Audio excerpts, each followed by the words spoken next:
Welcome to CNU, the video series that will teach you everything you need to know to provide excellent nutrition care.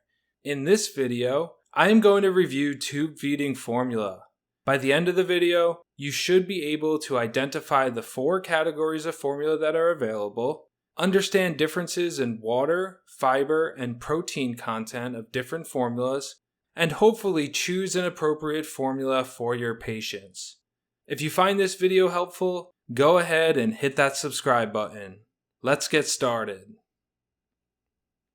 The 4 categories of tube feeding formula are standard, pre-digested, disease-specific, and blenderized.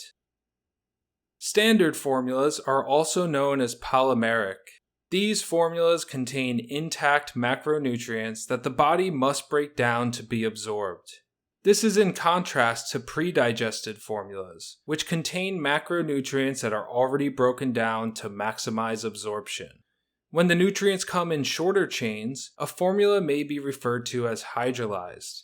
When the nutrients are delivered in the simplest form, the formula is called elemental.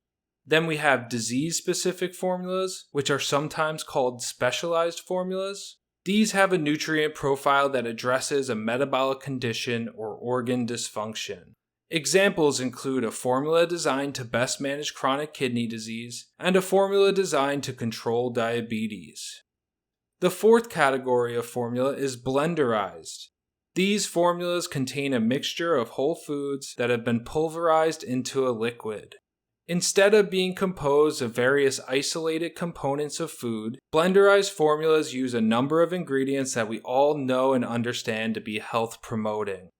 If you are looking at the list on the right side and thinking, well, I hope the majority of patients are given that, I 100% understand how you feel. However, this is not the reality. In fact, most tube feeding formulas are mass-produced using highly processed and isolated ingredients. This started in the 1950s with advancements in technology that made commercial production of formulas possible. The change also coincided with an increased focus on food safety, since the whole food products are more prone to contamination, and an increased demand to reduce cost, with highly processed ingredients offering a competitive advantage. Furthermore, the blenderized formulas have a thick consistency, or high viscosity, which can clog certain feeding tubes and be difficult to work with in an acute care hospital setting. I also suspect manufacturers shifted away from blenderized formula because a mixture of isolated components of food is easier to customize to target a specific nutritional need. We will first look at this angle within our polymeric, hydrolyzed, and elemental formulas. By supplying macronutrients that are already broken down, the hydrolyzed and elemental formulas are designed to reduce the need for digestion, and as a result, assist those with gastrointestinal disorders. For example, if somebody is experiencing abdominal pain and diarrhea from chronic pancreatitis, an elemental formula would theoretically provide relief since the need for pancreatic enzymes would be avoided. Unfortunately, the evidence to support this theory is weak for a number of symptoms and gastrointestinal disorders. In other words, hydrolyzed and elemental formulas have not consistently been shown to be better tolerated than polymeric formulas. For this reason, it is best practice to start with a standard formula and investigate all other possible causes of intolerances before switching to pre-digested. This is partly due to the lack of evidence to support their use, but also because of cost, since pre-digested formulas are considerably more expensive. Another way standard and pre-digested formulas can be customized with isolated food components is through the addition or subtraction of specific nutrients like water, fiber, and protein. Water content is generally addressed by discussing a formula's energy density, which is expressed in calories per milliliter of formula. Tube feeding formulas come in energy densities that range from 1 calorie per milliliter to 2 calories per milliliter. Each one has a specific water content, which is expressed as a percentage of H2O. Understanding concentration is extremely important when selecting a formula and recommending a feeding regimen because you want to make sure to avoid dehydration.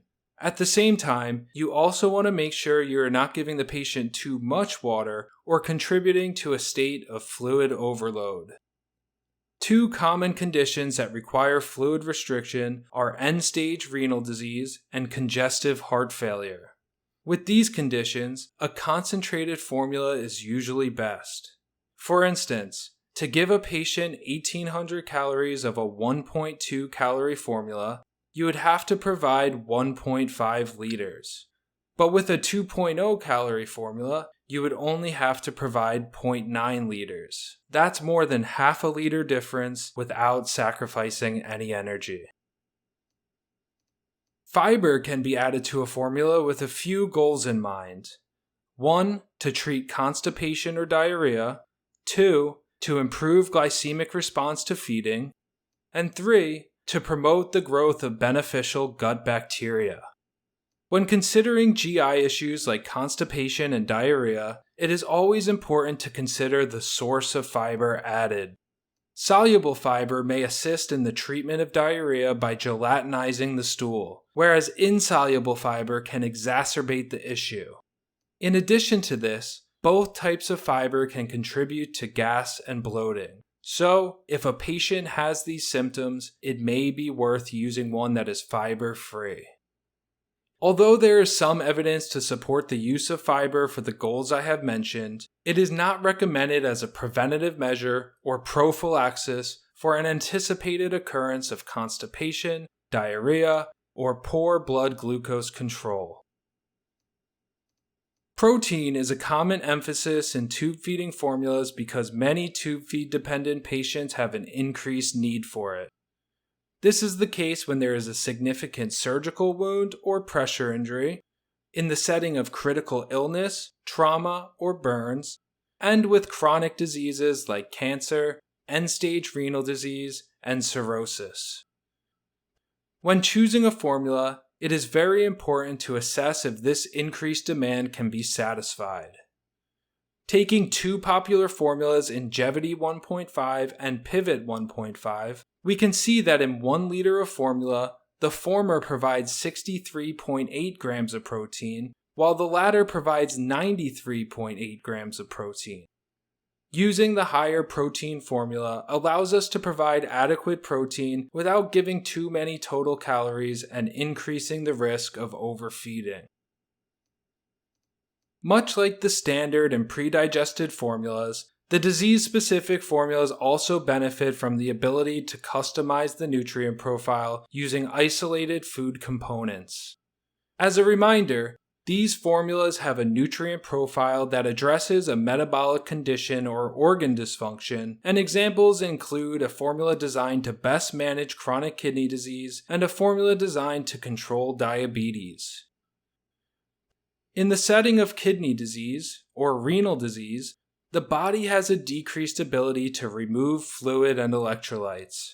For this reason, when it comes to water content, renal formulas tend to have an energy density of 1.8 or 2.0 calories per milliliter. They also have lower amounts of electrolytes and minerals like potassium, magnesium, and phosphorus.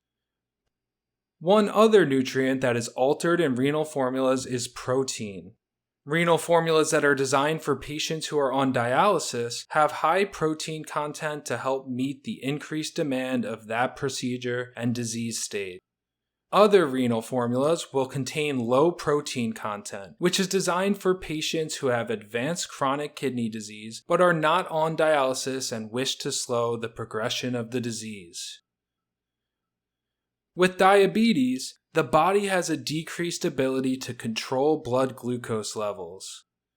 Since carbohydrate is the primary driver of blood glucose, diabetes formulas have a carbohydrate content that is reduced from standard formulas.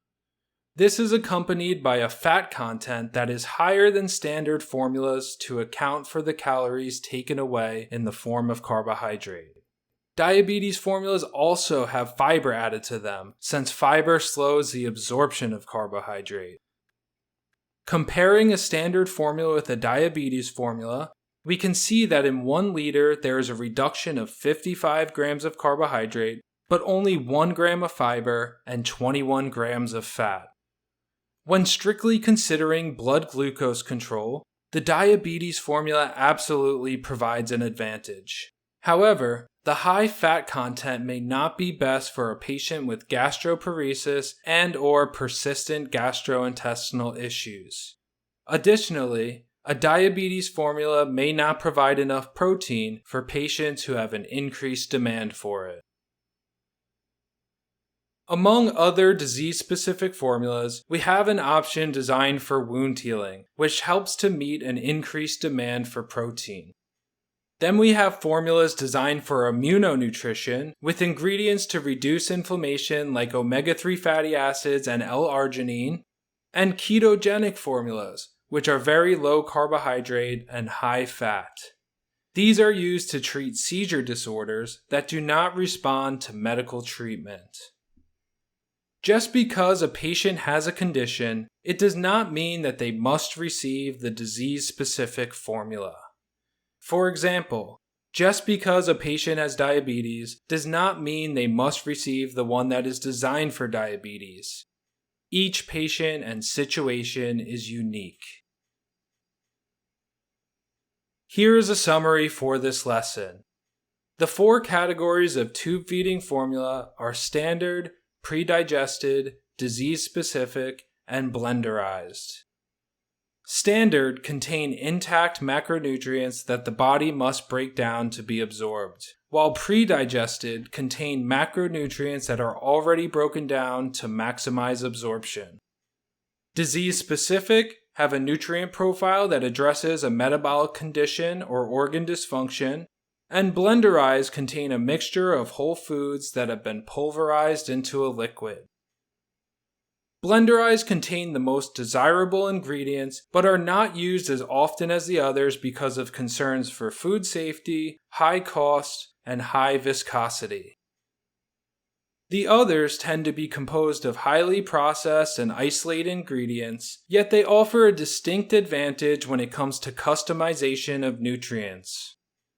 One example of this is the creation of hydrolyzed and elemental formulas, which are designed to enhance digestion even though they have not consistently been shown to be better tolerated. Then we have the ability to manipulate nutrients like water, fiber, and protein to avoid complications like dehydration, fluid overload, constipation, diarrhea, and poor wound healing. We can also manipulate electrolytes to target decreased needs with kidney disease and create a formula that is best suited to manage diabetes. These specialized formulas are often useful, but just because a patient has a condition, it does not mean that they must receive one that is disease-specific.